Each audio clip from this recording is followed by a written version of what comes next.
Hi guys, nandito na naman po tayo sa ating inaabangang teleserye, Ang Hating Kapatid. At syempre biglang dumating itong si Malo dun sa bahay nila Chris, kung saan nagulat ito sa presensya ni Malo dahil may mga tinatagong lihim sila, kung kaya't sinabi ni Malo na may mga lihim at narinig yun ni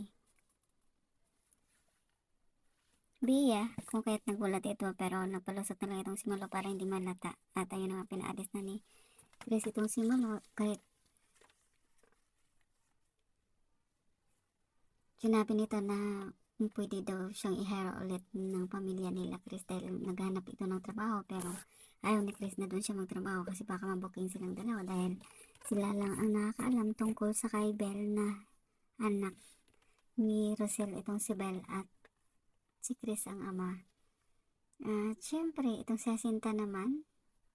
nagulat sa pagkakita kay Darius na kasama nito si Rosel dahil tinatanong ni Jacinta sa anak nito na si Tyron kung sino nga ba ang nagbigay sa kanila ng 1 million na tulong dahil napakalaking halaga nito, pero sinabi lang ni Tyron na isa daw sa malapit na kaibigan ng kanyang nanay. At ayun na nga, doon napagtanto ni Jacinta na talagang si Darius nga ang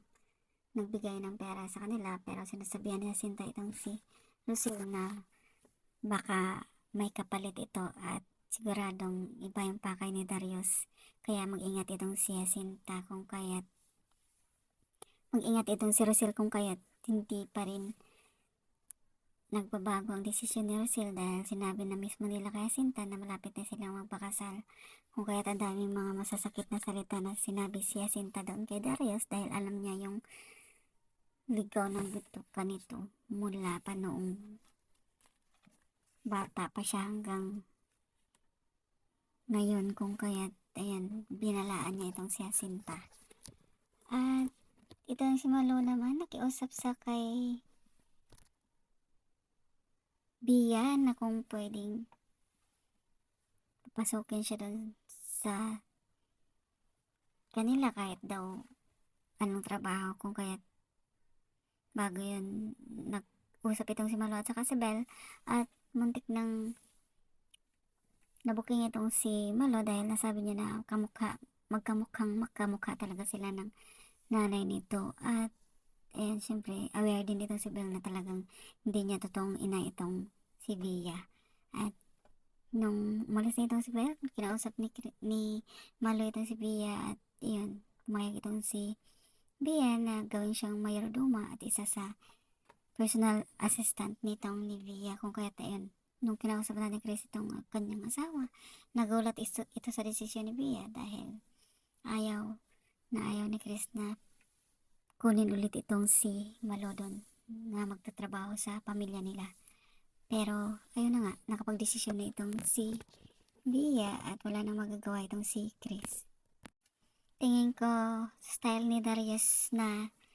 suyuin itong si Rosel dahil alam niya na si Tyron ang kaklose nitong ni Jacinta at darating ang araw na baka ipamana sa kay Rosel o kay Tyron yung kayamanan nito, at syempre kasama din siya sa makikinabang. At syempre galit si Jacinta sa kanya at sinabi ni Jacinta na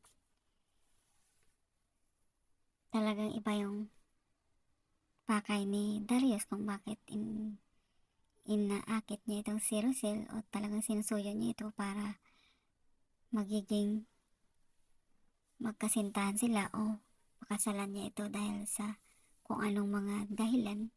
Nagdududa si Jacinta dahil syempre baka may pakinabang si Rosel sa kay Darius. Ito naman si Chris, nilapitan si Malo at nag-usap silang dalawa, at syempre wala nang choice itong si Chris, pero binantaan niya itong si Malo at narinig mismo ni Belle yun dahil nakakubli si Belle doon sa isang gilid kung saan pupunta sana ito doon sa taas. At abangan natin guys ang araw ng kasal ni Jacinta ni Rosel, kung saan tutol itong si Jacinta at balak ni Chris na pumunta doon sa kasal mismo ni Jacinta. And thank you so much for watching. Please don't forget to like, subscribe, and press the bell button for you to notify on my next video. Thank you and bye!